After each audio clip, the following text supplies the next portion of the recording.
Hey, it's Nikki Thompson and you're listening to Tea with Nikki. Embrace your sexual energy. And I'm so honored to have you tuning in today for this episode. This episode is all about finding your own North Star. And we're going to talk about what that even means and get into some fun, juicy, sexy stuff. Before we get into that, I just wanted to acknowledge all of our listeners, our regulars. That thank you so much for tuning in. And if you're new to the podcast, I'm so excited that you've found us. And don't forget to listen to some of the older episodes. There's some great content in there. Last week, we had some great episodes. We did a guest interview with Sarah Elise. Go and listen to that episode. That was a really fun episode, and we even share how we met, which was pretty much like half naked. But anyway, go and listen to that episode. That was good fun. And if you have or know of anyone who's interested in being a guest on the podcast who are really open to talk about all things sex, sexual development, please send them my way. That would be so good.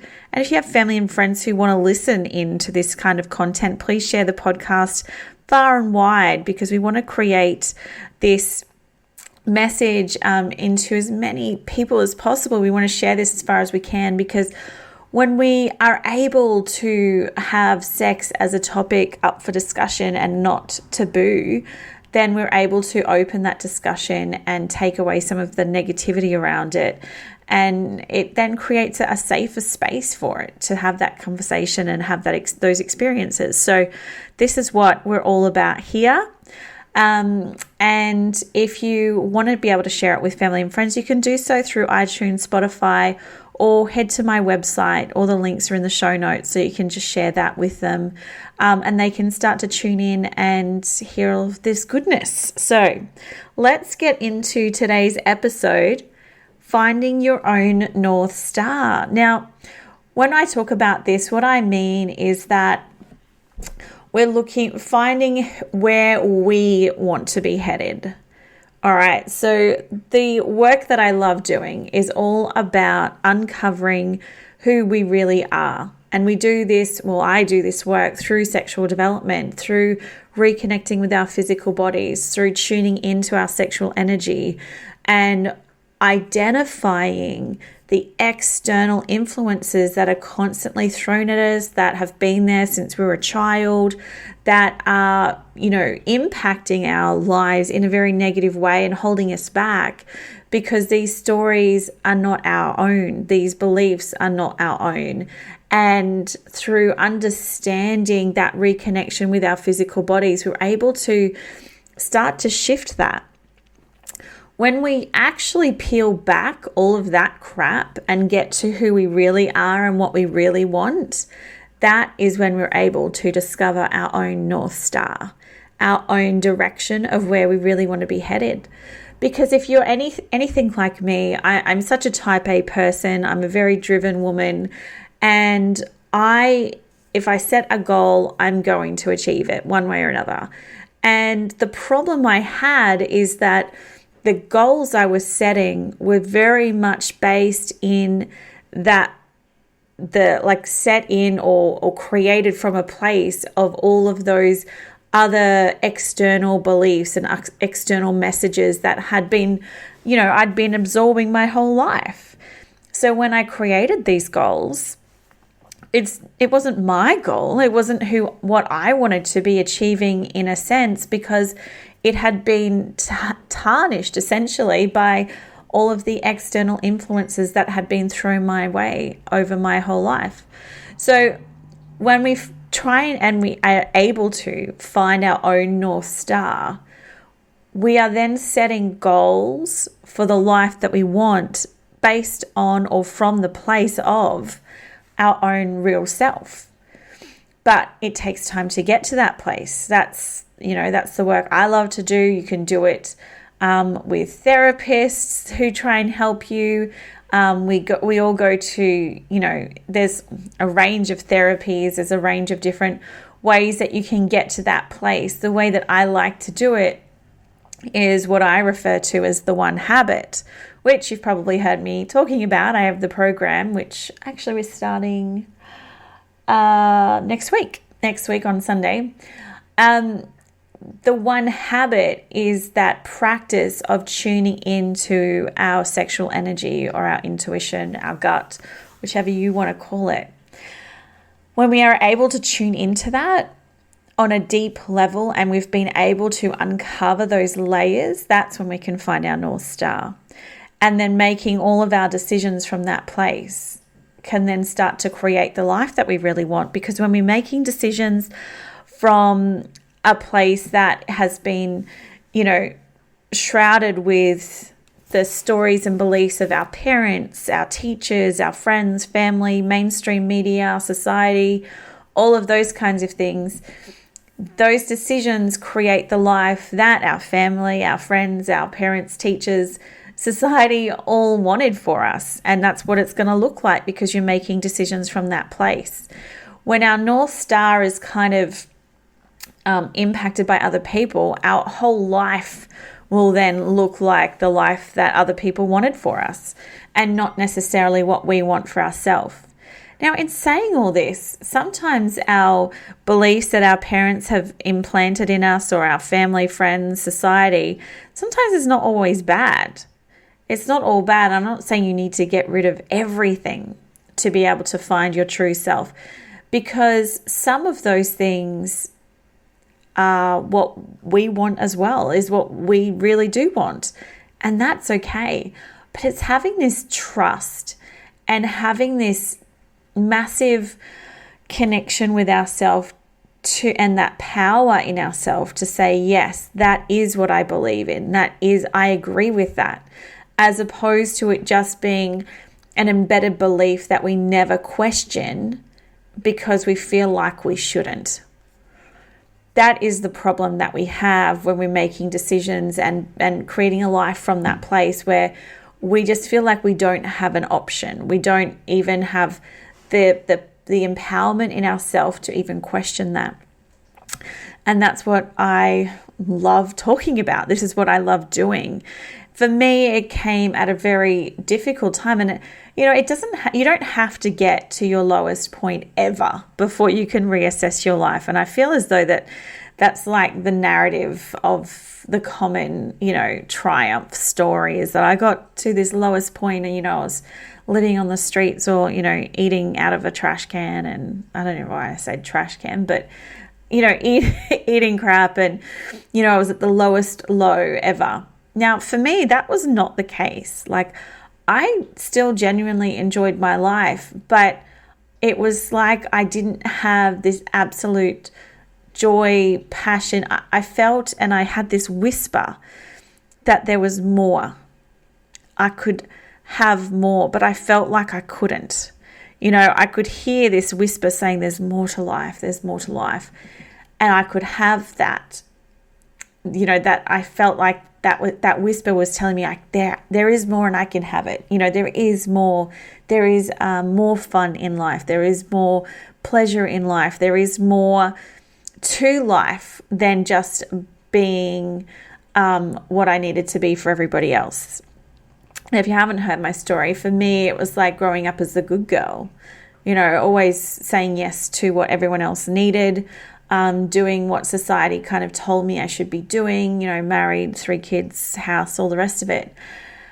And that, that whisper that I started to have was not at the lowest point of my life. It was not. It definitely wasn't.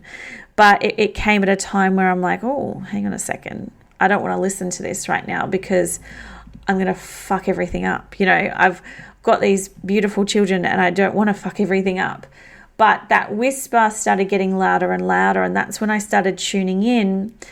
But in a way, I was listening to that whisper, but also squashing it down. I would hear it and then be like trying to block it as much as I could because I didn't want to hear it.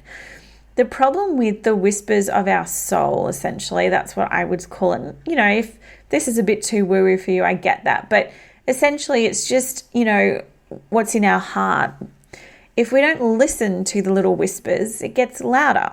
It gets louder and louder and it starts to scream. And this is when people get really sick or, shit starts imploding in their life is when the whispers have been going on for a while, but they never listen to them. And this is the same as with your body, your physical body is, you might get a whisper. For me, I know my body's, essentially yelling at me at the moment, but the whisper of extra belly fat. Now, I'm absolutely body positive, like, nobody else. Like, I absolutely love my body, but I'm also very passionate about being healthy and being, having the energy and the health to live as long as possible for my kids. And this belly fat is whispering to me because it's messing up I know that, extra belly fat can mess up your hormones, which is what it's doing right now. And then, it can lead to all these other issues. So for me, my body is kind of yelling at me or whispering to me still, because I still feel quite healthy and happy and energetic, but I know that I need to make some shifts. Otherwise, it's going to start yelling at me. And yelling from a body's perspective could be things like diabetes. It could be things like all sorts of kind of more severe issues.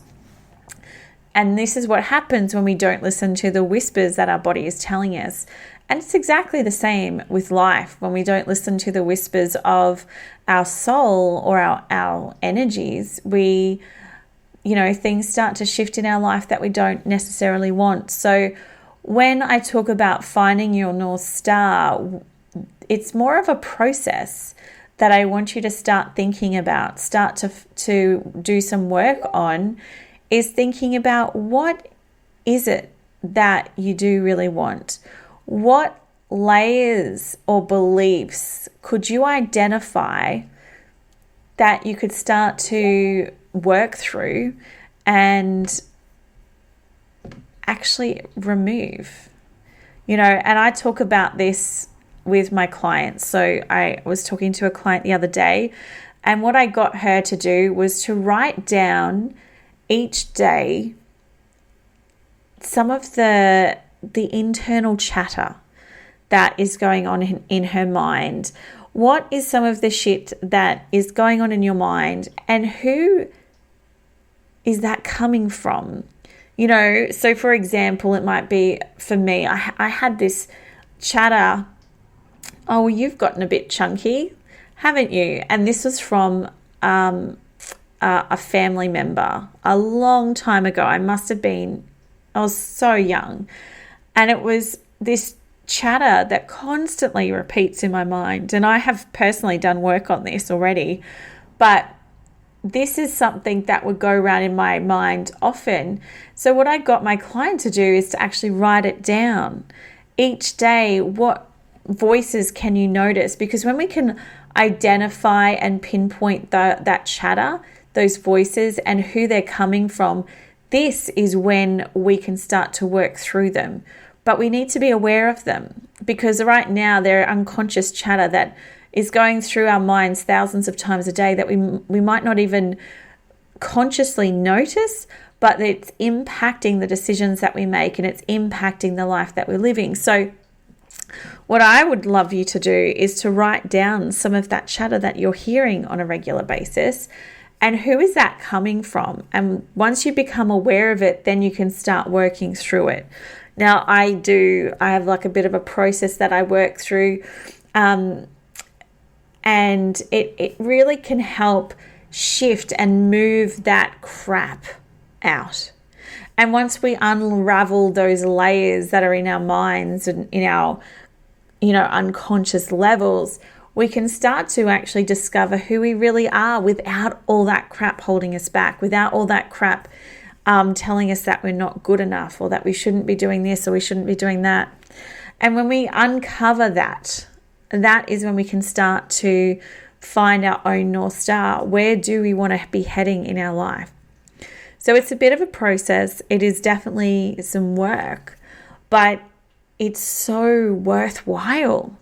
So this is what I'd urge you to do, is to write down, get a journal or even a notes app on your phone, whatever's going to work for you. That's going to be a daily thing. when you're just before you go to bed, or just when you jump out the shower. That's often when I get a lot of thoughts was when I'm in the shower. Write that stuff down. That would be so helpful for you, just to become aware of some of the thoughts that are constantly going through your mind. So I hope you enjoyed this little episode. Don't forget to come, and you'll be able to find a lot more guests happening there. So our weekly podcast comes out Mondays, and our guest episodes always come out on a Wednesday. So you can check those out. I hope that you have the most epic week. Next week, I'm going to be going into why I love to fail. So this is going to be a fun episode, and we're going to be talking about what does that look like? What does that feel like? And why would I even love to fail? So I hope you have a beautiful week, and I will chat to you next week. Bye.